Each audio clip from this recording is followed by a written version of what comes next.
अस्सलाम वालेकुम, hello and welcome to sports room. मैं हूं आपका मेज़बान नजीब उल हसनैन। आज प्रोग्राम में हमारे साथ होंगे आपके जाने पहचाने फॉर्मर क्रिकेटर बासित अली। और बासित भाई से हमारी बात ये बांग्लादेश की सीरीज़ के बाद पहली बार हो रही है, तो इस तमाम चीज़ों पे डिस्कस करेंगे उनके साथ। सबसे पहले बासित भाई, अस्सलाम वालेकुम, वेलकम टू द शो। ये बताइएगा कि नौजवान खिलाड़ियों को बांग्लादेश के खिलाफ मौका मिला और उन्होंने डिलीवर भी करके दिखाया, तो क्या अब आपको लगता है कि हमारी क्रिकेट जो है वो सही सिम्त में, सही डायरेक्शन में जा रही है? जी वालेकुम सलाम नजीब। लाजमी बात है, न्यूजीलैंड में इतना अच्छा परफॉर्मेंस नहीं हुई थी, क्योंकि आप कभी भी अच्छी टीम के सामने खेलते हैं और किसी को भेजते हैं तो प्रॉब्लम होती है, जो नज़र आई प्रॉब्लम न्यूजीलैंड सीरीज़ में। लेकिन बांग्लादेश के खिलाफ जिस तरह नए लड़कों ने परफॉर्म करा, और आपको पता है सीनियर्स को सबको बेंच पे बिठाया, मतलब बेंच पे क्या रखा नहीं, 3 को तो रखा नहीं, बाबर, शाहीन और रिजवान को, और फ़कर को भी एक मैच के बाद बेंच पे बिठा दिया था। तो जो कोच है वो चाह रहा है नई टीम के साथ जाना, और वो एक्सपेरिमेंट उसने करे, कामयाबी उसको मिली। अच्छा साइन है, क्योंकि जीत 3.5 साल बाद मिली है हमें अपने होम ग्राउंड पे, तो जीत अच्छी नज़र आई है। लेकिन जब तक आप अपने से अच्छी टीमों के खिलाफ नहीं खेलेंगे, सारी चीज़ें मतलब क्वेश्चन मार्क रहेंगी, क्योंकि हमारे अवाम जो है वो जीत को पसंद करती है। चाहे आप बच्चा टीम से मैच जीत जाए, जीत होती है। लेकिन यह है कि नए बच्चों का कॉन्फिडेंस लेवल जो न्यूजीलैंड में ख़राब हुआ था, इस सीरीज से बहुत अच्छा होगा। बासित भाई, ये बताइएगा कि हम ये हमेशा कहते हैं कि टीम थोड़ी अगर कमज़ोर हो ना तब भी काम चल जाता है, कप्तान स्ट्रांग होना चाहिए, वो लड़ाने वाला होना चाहिए।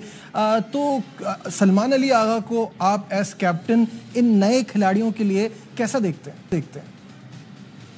लीडर बोलते किसको? पहली बात तो ये, लीडर का पता चलता है तगड़ी टीमों के खिलाफ, लो स्कोरिंग मैच में लीडर का पता चलता है, मुश्किल कंडीशन में लीडर का पता चलता है, आसान कंडीशन में लीडर का थोड़ी पता चलता है। तो अभी अगर सलमान को अगर आपने टाइम मतलब कप्तान बनाया तो उसको टाइम दे, लीडर का एकदम पता नहीं चलता है। मैंने कहा ना, जीत हर चीज़ छुपा देती है, हार हर चीज़ मंजिल आम पे आ जाती है, हार में ना हर चीज़। तो अभी लीडर बोलना मेरे ख्याल है बहुत जल्दी है, थोड़ा सा टाइम दें। एटलीस्ट अगर वर्ल्ड कप तक बनता ही है तो वर्ल्ड कप तक। सलमान आगा ने 4 T20 मैचेस में 3 सेंचुरियां किया, बड़े अच्छा अपना परफॉर्मेंस उनकी जा रही थी। फिर उन्होंने एक बड़ा ज़बरदस्त डिसीजन लिया, अपने आप को नीचे रखा और हसन नवाज को ऊपर भेजा, बिकॉज वो अच्छी फॉर्म में थे। उनको लगता था कि वहाँ उनसे ज़्यादा डिलीवर कराया जा सकता है, तो ये एक अच्छा साइन था। साथ साथ उन्होंने एक बात की, जो तमाम बड़े प्लेयर हैं, साइम अयूब, हसन नवाज, मोहम्मद हारिस, अगर ये मेरे टाइम में स्टार नहीं बने तो मैं एज कैप्टन अपने आप को एक नाकाम कप्तान समझूंगा। इस स्टेटमेंट को कैसा देखते हैं? देखिए, आपने जो तीनों नाम दिए ना, साइम अयूब, हसन नवाज, हारिस, साइम तो ऑलरेडी डिलीवर कर चुका है ना। माना शुरुआत में उसकी भी परफॉर्मेंस अच्छी नहीं थी, लेकिन जो भी मैनेजमेंट थी उन्होंने ट्रस्ट करा साइम पे। इसी तरह अब आपको हारिस पे और हसन नवाज पे भी ट्रस्ट करना पड़ेगा। और जहाँ तक बात है कि लीडर की, कि अगर इन्होंने परफॉर्म नहीं करा तो मेरा फेलियर है, इस बहुत अर्ली टू से यार, अभी नहीं। आप अपने बॉटम की टीम से खेल रहे हो यार। अगर आप दुनिया की नंबर 3-4 टीमों के सामने जब खेलोगे, जब पता चलेगा। लीडर को इतनी जल्दी लीडर मत बोलो, कप्तान अच्छा है। ठीक है बासित भाई, हमारे साथ ही रहिएगा। यहाँ लेते हैं एक छोटा सा कमर्शियल ब्रेक, कहीं मत जाइएगा, will be right back. Glad to have you back once again to Sports Room in conversation with former Test cricketer Basit Ali. और बासित भाई जो है वो, अभी हमारी बात हो रही थी तो बासित भाई ये कह रहे हैं कि लीडर का पता चलता है जब आप स्ट्रॉन्ग अपोजिशन से खेलते हैं, या फिर आपका मैच इतना टफ हो, कोई लो स्कोरिंग गेम हो, ऐसा मैच हो जो हाथ से निकला हुआ हो और लीडर उसको वापस छीन कर वापस लाए। लेकिन बासित भाई, पॉइंट यहाँ ये है कि हमने एक तवील अरसे से तो हम कमज़ोर टीमों से खेल रहे हैं, तो पुराने वाले तो कमज़ोर टीमों के साथ भी ये नहीं कर पा रहे थे। ये जो इंटेंट का रोना गाना है ये बहुत अरसे से चल रहा है, लेकिन वो इंटेंट हमें इसी सीरीज़ में नज़र आई है। तो पहले वाले क्या सिर्फ ज़बानी कलामी बात करते थे इंटेंट की? ये बहुत बढ़िया सवाल है आपका कि इंटेंट और अप्रोच चेंज नज़र आई, अच्छी चीज़ है। क्या ये अच्छी टीमों के सामने भी यही इंटेंट और अप्रोच नज़र आएगी? ये वेट एंड सी। मतलब जो पुराने प्लेयर्स थे उन्होंने अपना एक माहौल क्रिएट किया हुआ था, लेकिन उन्हें भी अब मतलब वो रियलाइज़ कर रहे होंगे या रियलाइज़ कर लेंगे कि नहीं, अब हमने डिफरेंट वे में वापस आना है। आना तो है उन्होंने क्योंकि ये तो इस मुल्क में जो बात करते हैं ना, टैलेंट है, लेकिन इतना नहीं है। आपको T20 की फॉर्मेट में तो हो सकता है माइट भी शायद रिजवान या बाबर अभी आपको नज़र ना आए, लेकिन इंडियन जब आप हारेंगे ना तो फिर आपको नज़र आएंगे। आप दोबारा फिर उसी पॉलिसी पे जाएंगे जो पहले अपनाई हुई थी। इसमें हेड कोच का रोल बहुत ज़्यादा इंपॉर्टेंट होगा कि वो पॉलिसी दोबारा अपनाएगा या नहीं।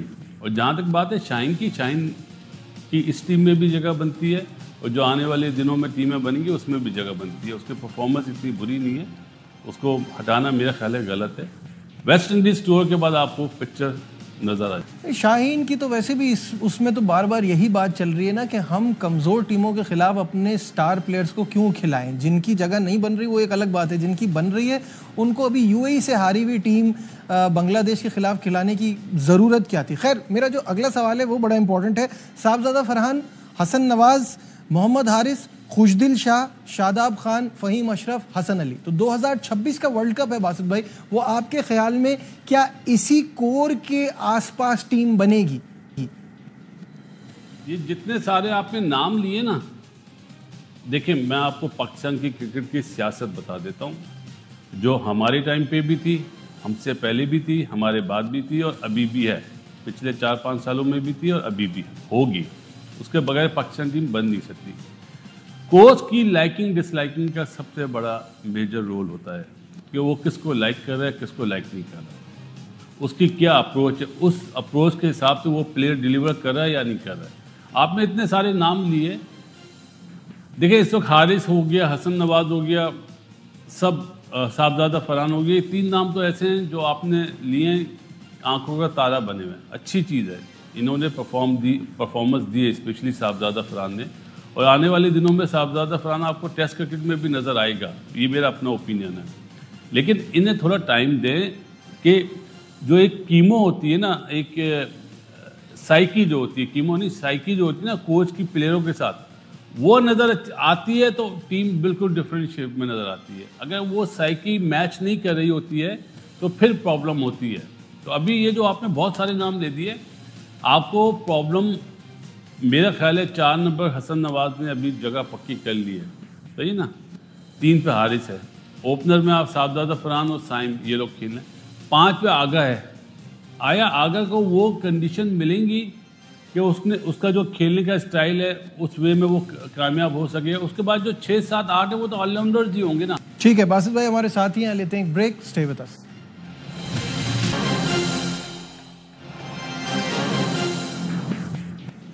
Welcome back once again to sports room.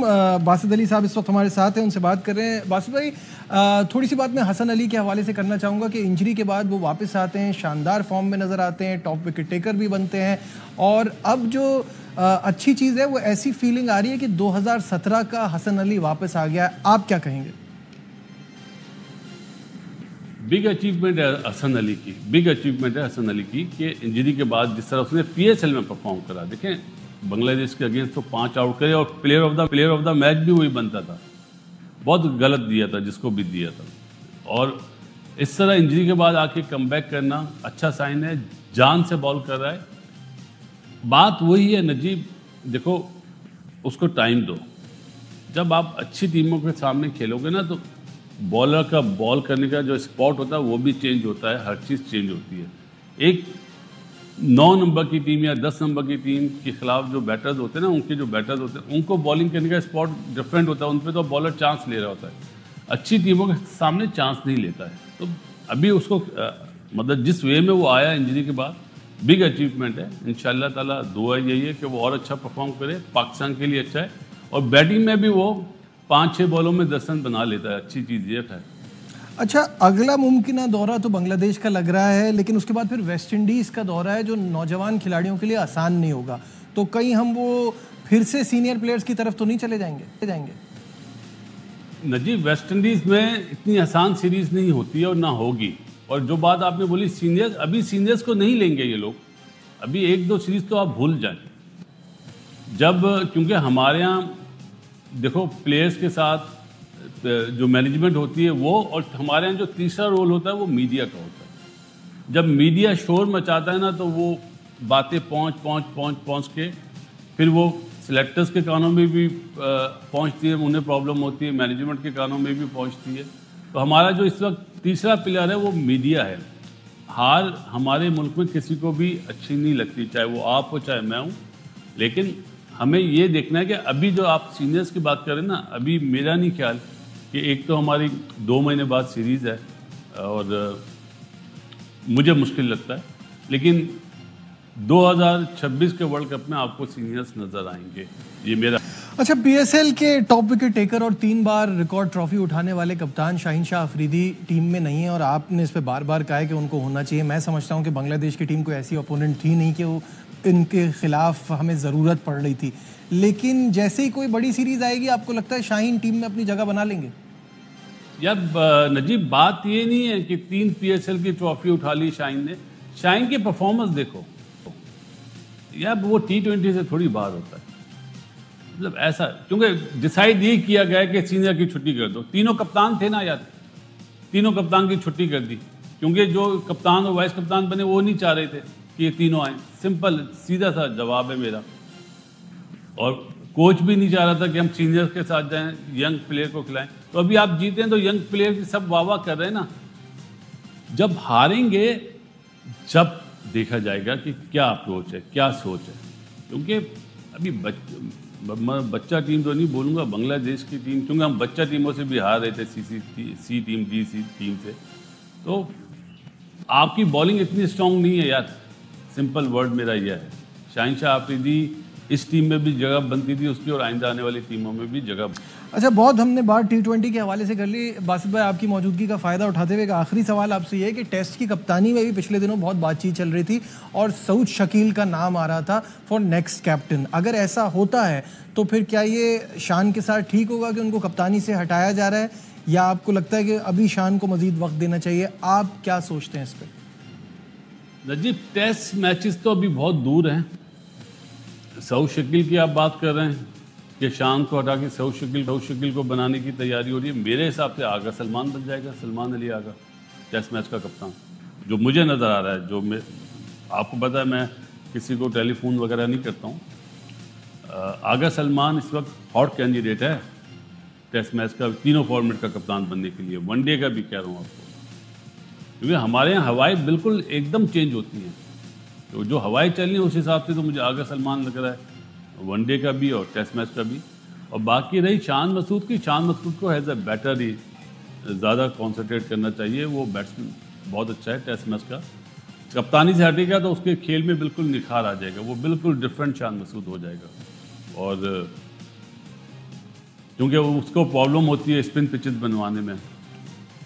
हमारे यहाँ अनफॉर्चुनेटली जो भी कप्तान बनता है वो चाहता है बैटिंग पिचेस बने, हमारे रन हो, क्योंकि बैट्समैन चाहते हैं हमारे रन हो। कोई बॉलर हो ना, वो हमेशा बोलेगा सीमिंग पिच बनाओ या स्पिन पिच बनाओ। तो इस वक्त जब आपको एक आकिब ने आइडिया दिया है स्पिन ट्रैक का, तो आप टेस्ट चैंपियनशिप के लिए उसी के साथ जाओ। ठीक है, बहुत बहुत शुक्रिया। बासित अली साहब हमारे साथ थे और बहुत सारे इश्यूज़ पर हमने डिटेल में बात की। उम्मीद करता हूँ प्रोग्राम आपको पसंद आया होगा। दीजिए अपने मेज़बान नजीबुल हसनैन को इजाज़त। अपना बहुत ख्याल रखिए। अल्लाह हाफ़िज़।